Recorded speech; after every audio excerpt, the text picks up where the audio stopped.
Hey everyone, it's Sean McKenzie coming at you with another video. Just want to kind of give a breakdown of all these different categories and the costs that happen when you go to purchase a property.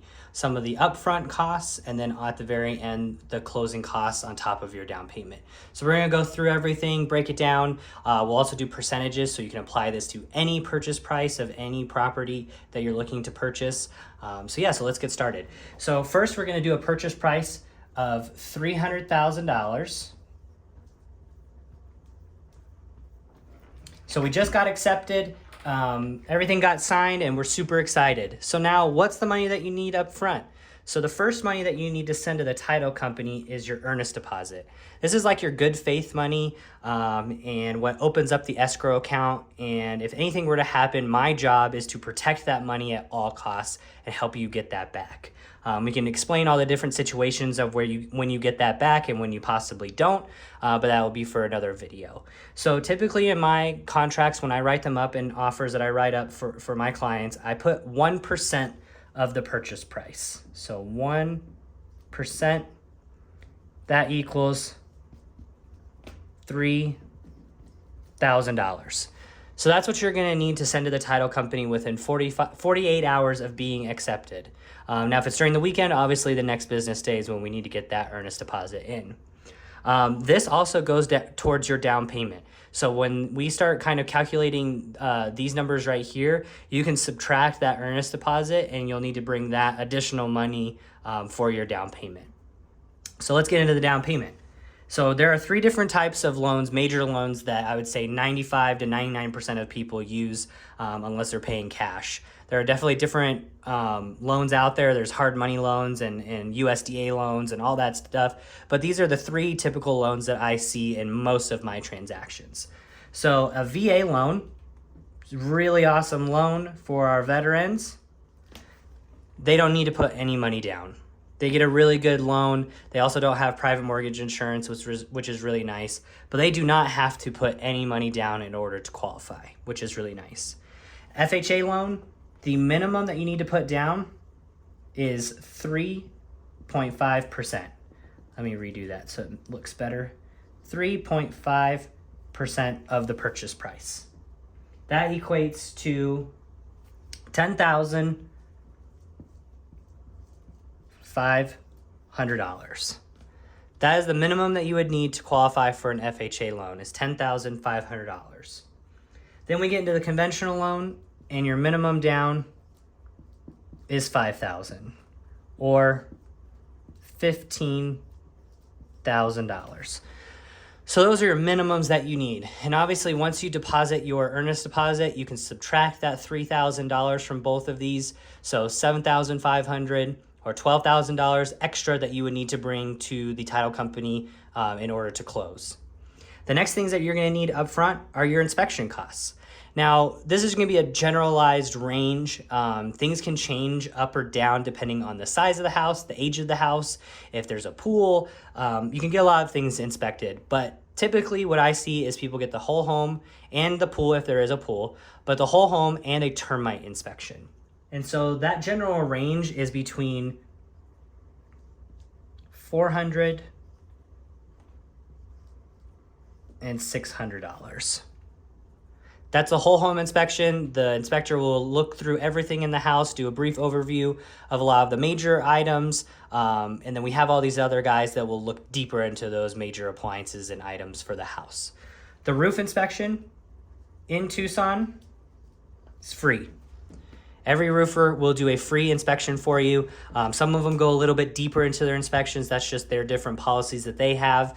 So the ones we use, they'll lift up the tile or the shingles and take a look at the underlayment to give you a good idea of the age and if it needs to be replaced or not. So that's really nice. But they are all free no matter what. We'll get a free estimate and invoice of what they recommend, and that's always good to send over to the seller when we ask for those repairs.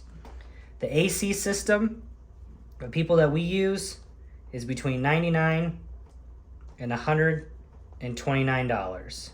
That's for each unit. If there's 2 units for a bigger property, it'll be $99 or $129 per unit. The $129 also is if the house is a little bit farther away from where they typically go to, just because Tucson, the east side, is super far from Vail. Vail is really far from Rita and Green Valley. So depending on where they're at, they're more centrally located. So if they have to go north, south, east, west, farther away, that $129 is what you're going to pay. But typically, if it's somewhere in town, within about 30 minutes or so, it's usually about $99 per unit. Then at the very end, you have the rest of your closing costs. That is on top of all of these other costs here, on top of your down payment and all of the inspections. Now, if you're doing a cash deal, you're typically looking at between 1 to 1.5%, or right around $4,500. And with cash, since you don't technically have a down payment, that's just $4,500 on top of the $300,000. And with your earnest deposit, you can have that go towards that as well. Then when you get to your loans, so with the loan, you have different closing costs. You have your processing fees, your document fees, your lender fees, your appraisal fee, all of those different fees that you see on the settlement statement. That's where these numbers come in. So for a loan, typically you're looking at 2.5 to 3% of the purchase price, which comes out to about $7,500 to $9,000 on top of your down payment. So if you have an FHA loan, you're looking at $18,000. If you have a conventional loan, you're looking at $24,000. However, what's great about this market that I'll say briefly before we end this video is we can ask for all of this to get paid for by the seller. Depending on what we offer, we can ask for this to get paid for. And we can also ask for credits for the repairs, which also goes towards this number. So if we can do everything right, the only things that you have to pay for out of your pocket and up front are all of these. If I can eliminate $7,500 to $9,000 or more, depending on the purchase prices, I think we've done a good job and we'll definitely have won. And the seller still gets their money and they still make money off of their house. So it's a win-win situation for everybody. But here is a breakdown of all the different costs that it takes to purchase a home at $300,000. Again, I gave you all the percentages so you can put that towards any property and any purchase price or offer price that you are looking at. But again, I really would love to help you out and help eliminate that extra 2.5% to 3% in closing costs. You save money. You can take that money if you saved up for it. If you looked at this video or you've looked at other information and you've saved up that 2.5% to 3%, and we find a house that you might want to do some extra things to, maybe change out the countertops, maybe update the flooring, maybe do some painting, you can take that money that we just saved you by asking for concessions and the closing costs to be paid for and put it right back into your house and make it exactly what you want. So again, this is just an overview of all the breakdown of all the different costs and inspection costs, down payment, and closing costs for a $300,000 house. But take a look at the properties that you're looking at and apply it to that to kind of give an idea of what you're looking at to purchase the home. If you have any questions or you want to start the buying process, all the links to my contact information and all my different websites that I have are going to be down in the description of the video. So reach out to me and let's chat.